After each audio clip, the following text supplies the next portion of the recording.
All right, so welcome to video 2 for week 4 for English 123. We just, in the last video, talked about outlining for our research project, research paper, doing our research. So for that, it's really planning out and organizing what we're going to deal with in the paper. And it's, as I said before, it's just a working document. For this, I decided I want to talk about research question, but I want to talk about the proposal. Okay, the proposal is a formal. It's a formal assignment that you may encounter in other classes, depending upon your major. You might think it's kind of unusual, but a proposal is really to inform me what you're going to be writing on and what you're going to be writing about. The contents or the elements of your paper. What is your topic? What is your working thesis statement?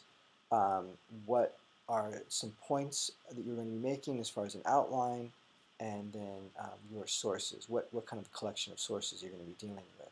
So I wanted to discuss that because this is not something that you'll only have for this class. If you're in the sciences, you'll likely have some exposure to research proposals.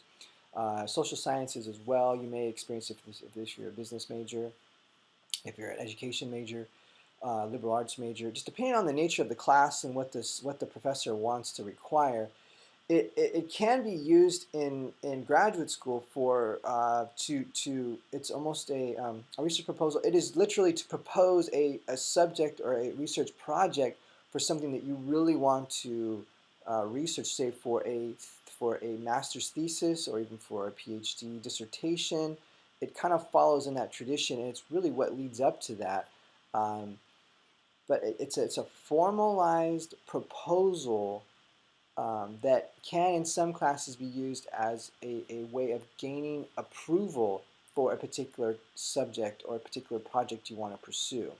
It just depends on how that professor wants to organize that. But traditionally speaking, you would present a proposal to get approval to pursue some type of research project on a given topic for a given class. So it's something that can come up. It's used very much in the sciences, I would say, in higher education for graduate work. Any kind of science-related issue, there's always like funding involved. There's always a budget involved. So those types of things can really play into something like this in different classes, depending on if there's resources that need to be authorized for it. But for our purposes, it's an academic exercise to expose you to something that you may encounter in the future and to prepare you for that. And there's a practical side to it for me too, is because I will get that proposal and I will see where you're at in your research and where you're headed and what work you've done, and then I can make suggestions on that, and I can maybe say, well, it'd be best if you went a different way, or maybe change something about this a little bit to make it easier on yourself for this paper. Halfway through the course, it kind of gives me a way of kind of some quality control, not in a bad way, not in a sense of like, oh, you can't do this. This is not the right. It's more about me helping you change what may need to be changed and make something better that can be better, and then so that way, in the end, what you finish with is better than what you could have had. So it's just a way of me, the professor, being able to see where you're at and what you have. So, but again, there's no pressure. It's just we just want to see where you're at in the process to help you along. Okay.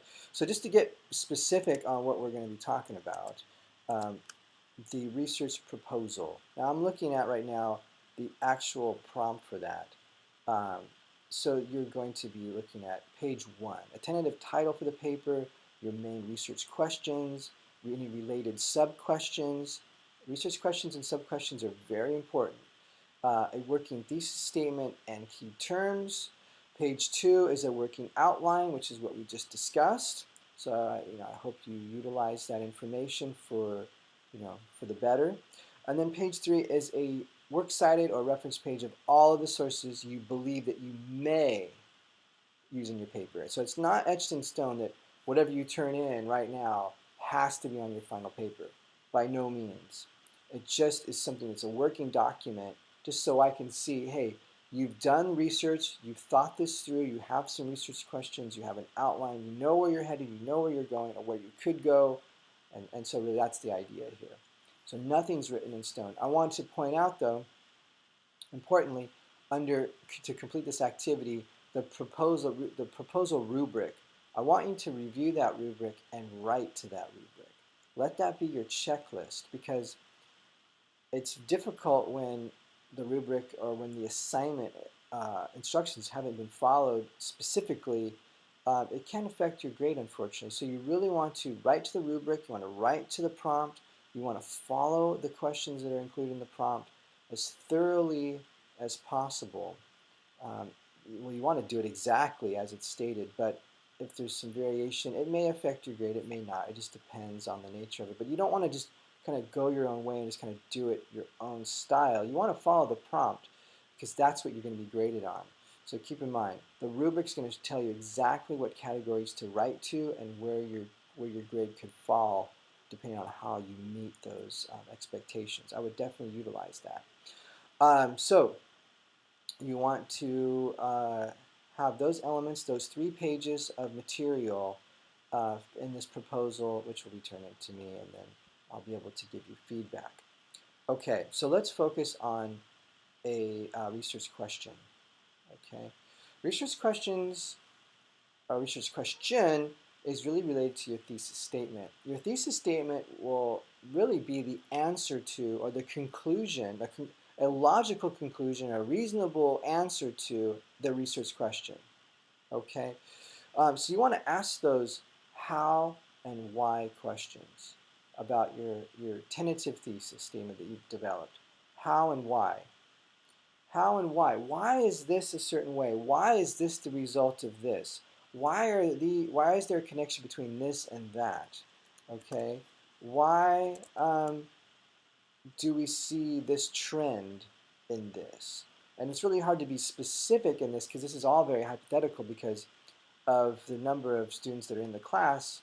I could have any number of different types of papers. So cause and effect relationships, compare and contrast relationships, what else? Adverse reactions, positive benefits, all those types of how and why. Why do we see this result from this? How do we see this result from this?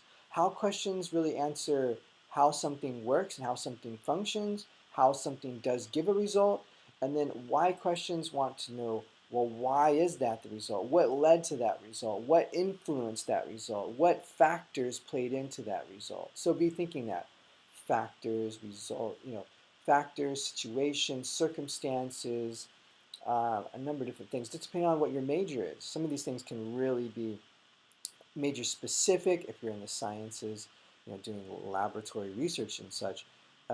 It could be a whole number of different elements that can play into a result.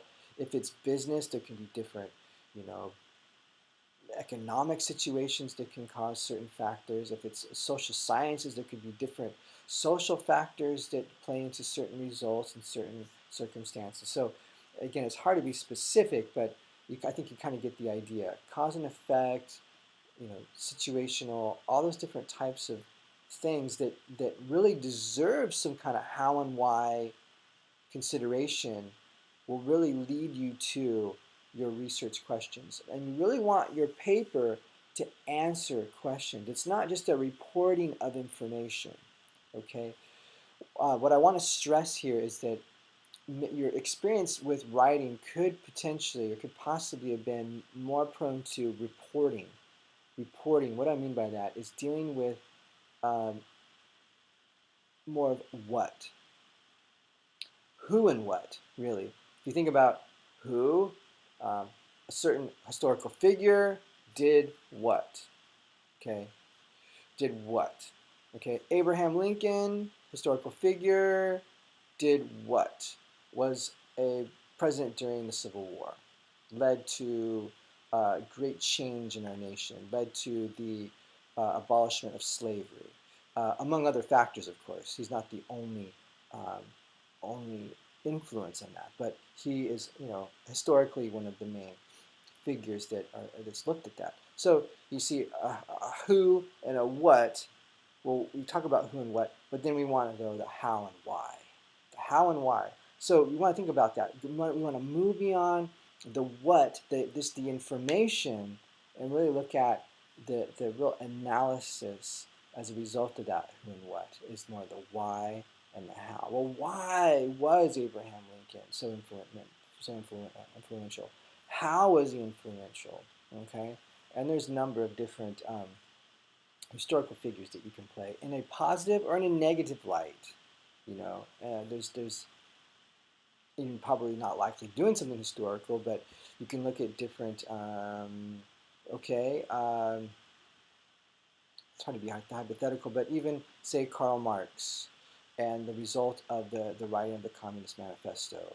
And so then what did we see with the result of the rise of socialism in early 20th century, the Bolshevik Revolution in early 20th century Russia, that moved into a whole spread of communism throughout the 20th century, mid 20th century, which then led to the Cold War after World War II.